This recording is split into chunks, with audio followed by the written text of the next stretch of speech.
छात्रों, आज अपन engine performance है उसके ऊपर एक न्यूमेरिकल सॉल्व करते हैं। जो डाटा अपने को दिए हुए हैं वो आपको जैसे इसमें न्यूमेरिकल में दिख रहे हैं। फर्स्ट है power developed by A 4 cylinder 2 stroke petrol engine 40 kilowatt. यानी जो इंजन अपना जो कि 4 सिलेंडर है जिसके अंदर और 2 स्ट्रोक पेट्रोल इंजन है, उससे जो पावर डेवलप हो रही है यानी जो बीएचपी अपने को मिल रही है वो आपकी 40 किलोवाट। आरपीएम यानी जिस आरपीएम पे रेवोल्यूशन पर मिनट, आरपीएम की फुल फॉर्म रेवोल्यूशन पर मिनट, जो इंजन आपका रन करता है वो है 2400 RPM. Mean effective pressure on each piston, छात्रों ने ध्यान दीजिए, लिखा है mean effective pressure on each piston 8 बार। तो अपने इसमें इंजन जो दे रखा है 4 सिलेंडर दे रखा है, इसका मतलब यहाँ पे 4 पिस्टन होंगे, तो प्रत्येक पिस्टन के ऊपर अपने को 8 बार का प्रेशर है मीन इफेक्टिव प्रेशर। तो ये कैलकुलेशन में अपने काम आएगा आगे जब अपन देखेंगे। तो आपको ध्यान रखना है कि एक सिलेंडर पे जो एक सिलेंडर का जो पिस्टन है उस पर लगने वाला प्रेशर है 8 बार। मैकेनिकल इफिशियंसी है 80%। जैसा आपको पता है मैकेनिकल इफिशियंसी को अपन डिफाइन करते हैं बीएचपी अपॉन आईएचपी। बीएचपी आपकी break horse power upon indicated horse power. Stroke to bore ratio L/D ratio, यानी जो स्ट्रोक लेंथ है और जो इंजन अपना इंजन का जो डायमीटर है उनका जो रेशियो दे रखा है वो आपको दे रखा है 1.5। देन आपको दे रखा है ब्रेक थर्मल इफिशियंसी 23%। तो ब्रेक थर्मल इफिशियंसी का जैसे मैंने आपको बता भी रखा है कि दो अपने ब्रेक थर्मल इफिशियंसी होती है, एक होती है इंडिकेटेड थर्मल इफिशियंसी। तो ब्रेक थर्मल इफिशियंसी को अपन डिफाइन करते हैं BHP upon MF into CV. इसको फॉर्मूले को आगे मैं दिखाऊंगा आपको, तो वहां पे अपन और इसको डिटेल में डिस्कस करेंगे। Then calorific value of fuel, ये आपको दे रखी है 44,000 किलो जूल पर केजी। अब छात्रों अपने को जो निकालना है इसके अंदर, दो चीजें निकालनी है इसके अंदर। एक अपने निकालना diameter and stroke length of each cylinder, यानी जो सिलेंडर आपका जो इंजन आपका है उसमें सिलेंडर का डायमीटर कितना है और स्ट्रोक लेंथ कितनी है, आपको प्रत्येक सिलेंडर के लिए निकालनी है। और चूंकि चारों सिलेंडर के लिए L/D रेशियो दिया हो तो चारों के लिए चीजें बराबर ही होंगी। देन आपको निकालना ब्रेक स्पेसिफिक फ्यूल कंजप्शन। तो ब्रेक स्पेसिफिक फ्यूल कंजप्शन छात्रों क्या होता है, यह होता है फ्यूल कंज्यूम पर किलोवाट डेवलप्ड पर आवर। यानी अच्छा, ये BSFC भी आपसे निकाला जा सकता है, ISFC indicated specific fuel consumption भी कभी के एग्जाम में पूछ लिया जाता है। तो जब हम BSFC की बात करते हैं इसका मतलब 1 किलोवाट पावर पर घंटे प्रति घंटे डेवलप करने के लिए कितना फ्यूल कंज्यूम किया गया, उसका मास जो है वो आपका कहलाता है BSFC।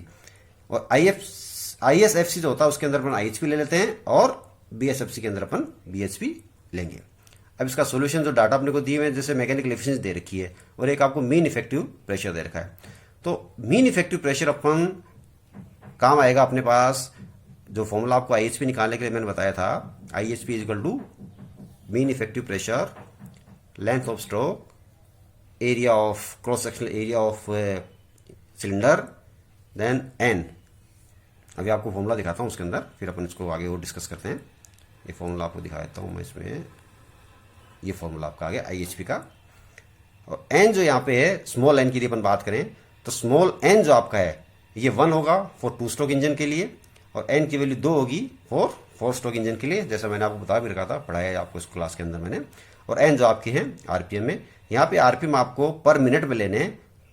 यदि आप पर सेकंड में लेते हो तो आपको 60 से डिवाइड करने की जरूरत नहीं है। अपन यहाँ पे यदि पर मिनट में लेते हैं तो अपन ने यहाँ पे 60 पे डिवाइड किया हुआ है। तो ये जो L और A जो अपने को रेशियो दे रखा है, यहाँ पे अपन वैल्यूज पुट करेंगे तो इस फॉर्मूले से अपने को डायमीटर मिल जाएगा। डायमीटर या लेंथ जो भी अपन किसी भी एक इक्वेशन में दोनों को लिखें उस हिसाब से इससे अपने को लेंथ ऑफ स्ट्रोक भी मिल सकती है, डायमीटर भी लिख सकता है, क्योंकि L/D रेशियो अपने को 1.5 दिया हुआ है। तो अब IHP कैसे निकालेंगे, सबसे पहले आता है IHP अपने पास होनी चाहिए। तो IHP के लिए जो फॉर्मूला आपको मैकेनिकल एफिशिएंसी दे रखी है BHP अपॉन IHP, BHP अपने को दे रखा है 40 किलोवाट, मैकेनिकल एफिशिएंसी दे रखी है 80%, तो IHP आपका आ जाएगा 40 अपॉन 0.8 इक्वल टू 50 किलोवाट।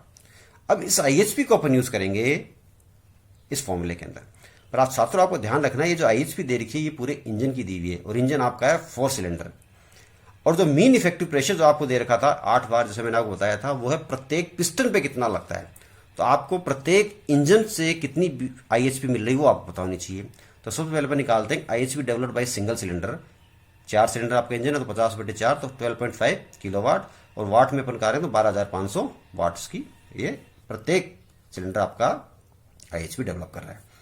ये आपका IHP का फॉर्मूला। इस IHP के फॉर्मूले में अपने पास IHP अपन निकाली क्यों, ये PM जो आपका है वो एक इंजन के लिए दे रखा है, वो दे रखा है आपको 8 बार। तो इस 8 बार को अपन न्यूटन पर मीटर स्क्वायर में कन्वर्ट करेंगे तो 10⁵ से इसको मल्टीप्लाई कर दें, बार को अपन 10⁵ से मल्टीप्लाई करते हैं तो न्यूटन पर मीटर स्क्वायर में आ जाएगा। L जो है अपन इसको D के टर्म्स में ले लेते हैं, L/D आपको दे रखा 1.5 तो अपन L हो जाएगा 1.5D। A जो है ये π/4 D² आपको बताइए। RPM चूंकि 60 से अपने डिवाइड कर रखा है तो अपने RPM आपको दे रखे 2400 ले लेंगे। N की वैल्यू अपन 1 लेंगे क्योंकि आपको 2 स्ट्रोक पेट्रोल इंजन दिया हुआ है, और IHP एक सिलेंडर के लिए भी अपन ने निकाली 12,500। तो इन वैल्यूज को यदि अपन पुट करें तो ये सारी वैल्यूज अपन ने पुट कर दी। 12,500 टू ये मेन इफेक्टिव प्रेशर की, ये आपकी L की जगह 1.5D, ये क्रॉस सेक्शन एरिया 2400। इसको जब हम सोल्व करते हैं तो D और D² ये दोनों सेम ही है, D और D² जो है एक चीज है। तो DQ की जो वैल्यू अपने पास आएगी वो आएगी 0.00333174 मीटर क्यूब। ये मीटर क्यूब में इसको सेंटीमीटर क्यूब में कन्वर्ट करें तो 1 मीटर में अपने को पता है 100 सेंटीमीटर होते हैं, तो 10⁶ से यदि इसको मल्टीप्लाई करें तो 10⁶ से मल्टीप्लाई करें तो अपना 331.74 हो जाएगा, 331.74 सेंटीमीटर क्यूब। और D की वैल्यू जो अपन निकालेंगे इसका क्यूब रूट लेते हुए 6.92 सेंटीमीटर। और L की वैल्यू जैसे अपने पता है 1.5D है तो इसको 1.5 से मल्टीप्लाई कर देंगे अपन तो 10.38। तो फर्स्ट पार्ट जो अपना था कि डायमीटर और स्ट्रोक लेंथ आपको निकालनी है तो दोनों अपनी चीज निकल के आ गई है। नेक्स्ट अपना पार्ट जो है वो ब्रेक स्पेसिफिक फ्यूल कंजप्शन निकालना है। अपने को दे रखी ब्रेक थर्मल इफिशियंसी। तो ब्रेक थर्मल इफिशियंसी का फॉर्मूला जैसे मैंने आपको बताया था, तो ब्रेक थर्मल इफिशियंसी क्या होती है, BHP/MF, मास ऑफ फ्यूल। तो मास ऑफ फ्यूल आपका ये kg/सेकंड के अंदर है, ये कैलोरीफिक वैल्यू है। तो इसमें सारी चीज अपने को दे रखी है, इसे अपन MF निकाल लेंगे। CV दे रखा है, BHP अपने पास है, ब्रेक थर्मल इफिशियंसी दे रखी है। तो MF की जो वैल्यू अपन निकालेंगे तो ये MF की वैल्यू आपकी आ जाएगी BHP 40, MF आपको 23% दे रखा है तो 0.234400। ये CV आपकी कैलोरी वैल्यू। तो ये आंसर जो अपने मिला 0.004 kg/सेकेंड, ये अपना मास ऑफ फ्यूल।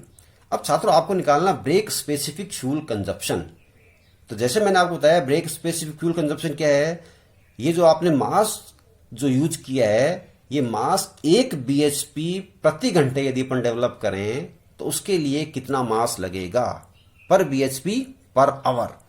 तो पर BHP पर आवर निकालना है तो सीधी बात है, पर BHP निकालना तो BHP अपने पास 40 है तो इसको 40 से अपने डिवाइड कर दिया, और चूंकि पर आवर चाहिए तो इसको पर आवर में कन्वर्ट करने के लिए अपने 1 आवर में 3600 सेकेंड होते हैं, 1 आवर में 60 मिनट, 1 मिनट में 60 सेकेंड, तो 3600 मल्टीप्लाई करके अपन इसको आवर में चेंज कर दिया है। तो ये अपना जो आंसर जो आएगा ये अपना हो गया 0.356 kg/kWh।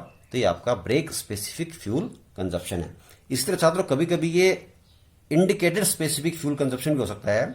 उस केस में यहाँ पे आपको इंडिकेटेड थर्मल इफिशियंसी दी होगी तो वहां पर आपको मास ऑफ फ्यूल कंज्यूम्ड पर kilowatt of IHP developed per hour, उस केस से आप जो है अपनी इंडिकेटेड थर्मल इफिशियंसी भी निकाल सकते हो। धन्यवाद।